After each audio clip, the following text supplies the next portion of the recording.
Selamat malam. Komitmen Indonesia untuk mencapai karbon netral sebelum tahun 2060 bukan tanpa konsekuensi.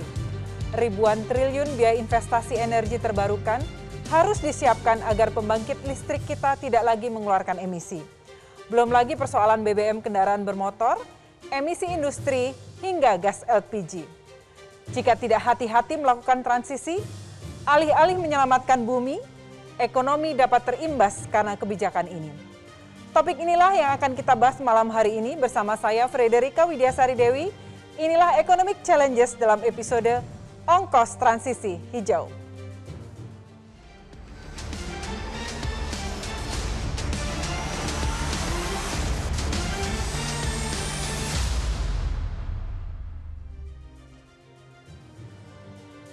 Untuk membahas topik ini telah hadir bersama saya Evi Haryadi, Direktur Perencanaan Korporat PT PLN. Selamat malam, Pak Evi. Selamat malam. Sinta Kamdani, Koordinator Wakil Ketua Umum 3 Kamar Dagang dan Industri. Selamat malam, Mbak Sinta. Selamat malam.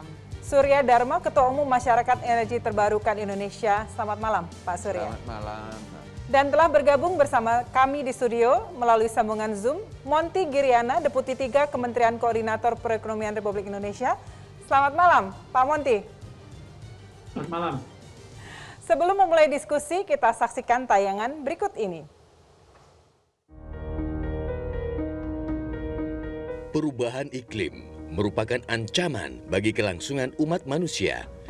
Namun besarnya kontribusi Indonesia dalam menetralisir emisi karbon di seluruh dunia masih dianggap sebelah mata oleh negara-negara maju. Presiden Joko Widodo dalam konferensi tingkat tinggi pemimpin dunia tentang perubahan iklim COP26 di Glasgow, Skotlandia secara terang-terangan meminta kontribusi lebih dari negara-negara maju untuk ikut andil dalam mengatasi perubahan iklim. Penyediaan pendanaan iklim dengan mitra negara maju merupakan game changer dalam aksi mitigasi dan adaptasi perubahan iklim di negara-negara berkembang. Indonesia akan dapat berkontribusi lebih cepat bagi net zero emission dunia. Pertanyaannya, seberapa besar kontribusi negara maju untuk kami? Transfer teknologi apa yang bisa diberikan? Ini butuh aksi, butuh implementasi secepatnya. Namun komitmen Indonesia untuk menjadi pemain kunci bagi perubahan iklim tidak akan mudah. Pasalnya, di dalam negeri transisi ke ekonomi hijau akan memiliki dampak luas ke masyarakat. Kementerian ESDM menyebut, setidaknya 9,2 gigawatt pembangkit bertenaga batu bara harus pensiun pada 2030 untuk dapat mencapai karbon netral. Sementara, untuk menggantikan dengan bauran energi terbarukan, PLN harus berinvestasi hingga 7.000 triliun rupiah. Mengubah bauran energi tentu akan berdampak pada mahalnya biaya pembangkitan listrik yang pada akhirnya harus ditanggung masyarakat atau harus disubsidi dengan anggaran negara. Sederet pekerjaan rumah lain juga harus dirampungkan pemerintah, mulai dari transisi ke kendaraan listrik, pembatasan emisi industri, hingga persoalan gas LPG rumah tangga. Lalu, benarkah Indonesia sudah siap menuju transisi hijau? Saya ke Pak Monty terlebih dahulu. Selamat malam Pak, dari Dubai ya Pak? Selamat malam. Ya. Pak Monty, terkait dengan komitmen pemerintah untuk net zero emission di 2060, sektor apa saja Pak yang menjadi perhatian atau fokus pemerintah untuk menekan emisi?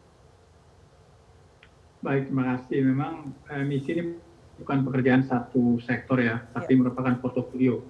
Jadi kalau kita lihat pola emisi yang terjadi saat ini dan mungkin juga untuk tahun yang akan datang, itu kita lihat 3 sektor yang mungkin cukup harus kita lihat. Ya, pertama adalah tentu sektor kehutanan dan land use dan itu yang pertama. Yang kedua adalah tentu sektor energi dan yang ketiga adalah apa namanya sektor-sektor yang walaupun ya, dia tidak banyak tetapi harus kita perhatikan juga seperti pertanian, limbah, industri dan sebagainya. Jadi sebenarnya 3 besar sektor yang harus kita lihat. Apa namanya kehutanan, forestry, land and use, lalu kemudian energi, dan yang terakhir adalah coal plum. Ya, bagaimana roadmap pemerintah Pak terhadap transisi ke ekonomi hijau ini? Maaf Mbak Kiki, pertanyaannya bagaimana? Ya, bagaimana roadmap pemerintah menuju transisi ke green economy ini Pak? Ada beberapa hal ya. Jadi sebetulnya kalau kita lihat masing-masing sektor juga mempunyai roadmap ya. Kalau kita lihat yang paling maju sekarang adalah roadmap yang berkaitan dengan energi. Ya, kita lihat apa namanya tahun 2060 itu akan tidak akan ada lagi emisi yang besar-besaran dari batu bara. Nah ini apa namanya roadmap ini sudah kemudian di-endorse COP26 kemarin sama Menteri SDM. Lalu juga kehutanan juga kita punya. Jadi sebetulnya yang harus kita punya adalah roadmap untuk multisektor. Baik itu untuk halo Bu, ya Mbak Kiki? Iya, baik. Saya ke Pak Evi. Pak Evi, terkait dengan PLN, tadi Bapak menyampaikan tidak ada lagi batu bara seperti itu. Padahal sebenarnya sekarang PLN sangat bergantung pada batu bara. Bagaimana rencana PLN ke depan menuju Indonesia Net Zero Emission ini? Terima kasih Mbak. Seperti yang sudah dijelaskan oleh Pak Monty, bahwa kita punya komitmen untuk mencapai net zero emission di tahun 2060. Ya. Nah untuk itu PLN mempunyai 3 pilar dalam mencapai roadmap untuk 2060. 2 pilar terkait dengan sisi supply dan 1 pilar terkait dengan sisi demand. 2 pilar di sisi supply ini dibagi dengan jangka pendek dan jangka pendek menengah dan jangka panjang. Di jangka pendek menengah 2021 sampai 2030.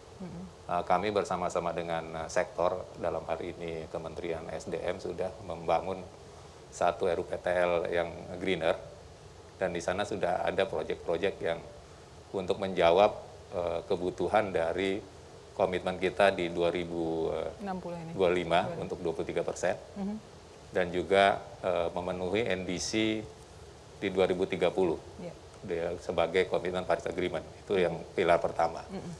Pilar kedua adalah periode 2031 sampai 2060. Nah, di sana juga kita mulai melakukan intensif program-program yang lebih intensif lagi dari program di 2001-2030 untuk mencapai net zero emission, di mana kita akan melakukan retirement PLTU beberapa tahap dan mulai memasukkan teknologi CCUS dan hal-hal lain di sana.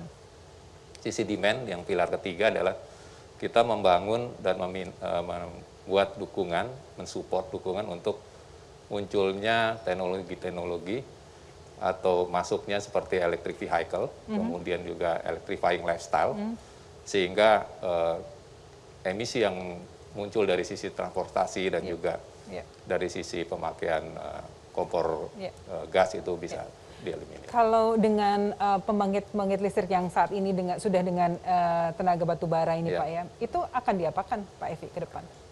Sebagian akan mulai di retirement, jadi mulai tahun 2030 kita akan retirement sekitar 1 giga. Tahap 1 untuk yang subkritikal, kan ada tipe subkritikal. Kemudian tahap 2 di sekitar tahun 2035 itu akan punya target sekitar 9 giga. Dan mulai tahun 2040 kita harapkan teknologi CCUS itu sudah ada, carbon capture and storage, untuk bisa mempertahankan PLTU yang ultra superkritikal. Namun apabila teknologi masih kurang kompetitif di sana, mungkin kita juga akan melakukan retirement di sisi sini dan kita akan gantikan dengan teknologi lain yang lebih hijau, seperti baterai storage misalkan. Pastinya nanti butuh banyak pembiayaan yang cukup besar ya Pak ya untuk jelas. Tapi nanti kita akan bahas itu. Saya ke Bu Sinta. Bu Sinta, sebagai pengusaha nih Bu, bagaimana Anda melihat roadmap yang disampaikan pemerintah ini dari sisi pengusaha? Jadi Mbak Kiki, pertama-tama dari kami mewakili Kadin ya, dari pelaku usaha Indonesia, sebenarnya sudah dari awal dilibatkan oleh pemerintah dalam segi pencapaian net zero emission ini. Jadi kalau dilihat angka itu dari mana gitu ya. Kita bilang semua negara secara global mau mencapai di 2050, Indonesia 2060. mencoba untuk paling tidak sebelum 2060. Nah, ini tidak hanya sekedar jargon, ya kan, tidak hanya sekedar kita mau mencapai target ini, tapi bagaimana caranya. Nah, tadi disampaikan roadmap-nya. Nah, roadmap ini sebenarnya yang dilakukan pemerintah ini sudah sangat cukup detail karena memang sudah dibagi sektor tadi. Jadi memang ada 5 sektor utama, yang tadi 3 yang disampaikan Pak Monty, tapi 5 yang memang sudah disiapkan. Dan ini sebenarnya dari segi NDC-nya, dari KLHK juga sudah jelas ya, maksudnya masing-masing sektor ini harus mencapai berapa kontribusi terhadap NDC. Nah, ini sangat penting, karena ini kemudian harus ditranslate dengan roadmap dari masing-masing sektor dan bagaimana pelaku usaha bisa berkontribusi untuk pencapaian itu. Ini sebenarnya menarik karena persoalan ini sebenarnya bukan, maksud saya target ini bukan suatu yang baru, ya kan? Tapi dengan COP26 kali ini, saya rasa Indonesia benar-benar berkiprah, Mbak Kiki. Jadi mungkin sedikit oleh-oleh dari sana ya, Mbak Sinta? Ya, saya juga kebetulan baru pulang dari Glasgow dan memang kita bangga ya karena Indonesia paling tidak bisa menunjukkan apa yang kita telah lakukan dan akan lakukan gitu. Dan ini saya rasa penting karena di dunia internasional kita mau menunjukkan juga nanti tahun depan kita sebagai tuan rumah di G20 ya, dan kebetulan saya juga membantu di B20. Ini kita mau menunjukkan Indonesia ini nggak main-main gitu. Kita serius untuk mau mencapai itu. Dan ini di dalam COP26 kita juga persiapan kami juga dari Kadin ya. Jadi kami bawa 5 agenda utama sebenarnya, dan ini kami kemudian angkat di dalam beberapa platform yang kami lakukan, forum yang dilakukan di COP26 karena COP26 itu banyak sekali bicara. Jadi kita di sana tidak hanya sebagai partisipan, tapi kita juga sharing, kita juga berbicara mengenai agenda kita gitu. Jadi ada 5 hal utama. Jadi pertama kita soal carbon credit mechanism karena ini sesuatu yang sekarang sedang didorong juga di Indonesia. Kebetulan Presiden baru menandatangani yang nilai ekonomi karbonnya, Perpresnya sudah keluar, ya kan? Dan kemarin juga untuk undang-undang harmonisasi pajakan, pajak karbon juga sudah keluar. Jadi ini timingnya tepat gitu. Kemudian yang kedua kami juga bahwa yang mengenai tadi disampaikan mengenai land use ya, untuk kehutanan, sektor kehutanan kita juga sudah pengurangan deforestasi dan di situ ditunjukkan beberapa perusahaan Indonesia yang showcasing. Jadi kita di sana nunjukin apa yang sudah dilakukan. Kita tunjukin ke semua peserta di COP26. Nah, itu kedua. Ketiga itu hubungannya dengan renewable energy dan saya rasa PLN dengan RUPTL yang sangat signing MOU juga ini luar ya. biasa ya. RUPTL-nya dan ini sudah menunjukkan bahwa itu memang sudah ada proses ke transisi walaupun nanti kita mesti bicara soal eksekusinya. Yang keempat juga kita ngomong soal mengenai lebih ke circular economy industri ya. Jadi kita bicara mengenai sampah, limbah, kemudian kita juga bicara tentang transportasi, mengenai electric vehicle dan lain-lain di mana investasinya juga sudah mulai di Indonesia. Dan yang terakhir itu yang penting sustainable financing, Mbak Kiki. Jadi kebetulan Kadin di COP26 ini launching yang namanya Impact Investing Fund. Jadi ini pertama kali di Indonesia dan ini kita launch kemarin di COP26. Yang Bu Sinta sampaikan menarik sekali ya. Tapi saya nanti ingin menanyakan Bu Sinta bagaimana pandangan pengusaha itu sendiri karena ada kekhawatiran kan nanti kalau dengan energi terbarukan ini kemudian tarif listrik kemudian bisa meningkat dan itu bagaimana pengaruhnya terhadap teman-teman pengusaha. Tapi kita akan kembali lagi, jangan kemana-mana, tetap bersama kami dalam program Economic Challenges Ongkos Transisi Hijau.